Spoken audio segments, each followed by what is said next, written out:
ملائکہ کو اللہ والوں کے جوابات۔ حضرت بایزید بستامی رحمۃ اللہ علیہ خواب میں کسی کو نظر آئے تو ان سے پوچھا کہ کیا لائے ہو؟ ان سے پوچھا کہ جناب آگے کیا بنا؟ تو کہنے لگے کہ جب میں قبر میں گیا تو فرشتے کہنے لگے کہ اے بڈھے کیا لائے ہو؟ تو میں نے جواب دیا کہ جب بادشاہ کے دربار میں آتے ہیں تو یہ نہیں پوچھتے کہ کیا لائے ہو، ہمیشہ پوچھتے ہیں کیا لینے کے لیے آئے ہو۔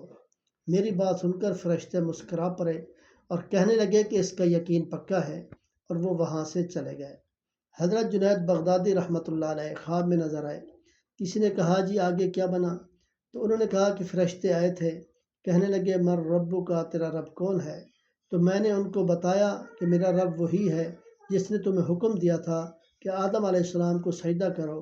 تو وہ آپس میں کہنے لگے کہ یہ تو آگے سے ہو کر ملا۔ حضرت شیخ عبد القادر جیلانی رحمۃ اللہ علیہ کو کسی نے خواب میں دیکھا، پوچھا کہ حضرت آگے کیا بنا؟ تو کہنے لگے کہ قبر میں فرشتے آئے اور کہنے لگے مر ربو کا، تیرا رب کون ہے؟ تو میں نے انہیں کہا کہ دیکھو تم اتنا سفر کر کے عرش سے فرش پر آئے ہو اور رب کو نہیں بھولے، تو میں زمین کے اوپر سے 2 گز نیچے آ کر اپنے رب کو کیسے بھول جاؤں گا؟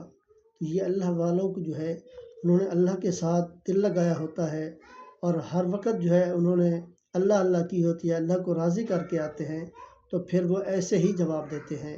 ہمیں بھی چاہیے کہ ہم جو ہے دنیا کے اندر رہ کر اللہ کو راضی کریں، اور جب قبر میں جائیں تو فرشتے ہمارے جو ہے باادب طریقے سے جو ہے ہمارے ساتھ معاملہ فرمائیں۔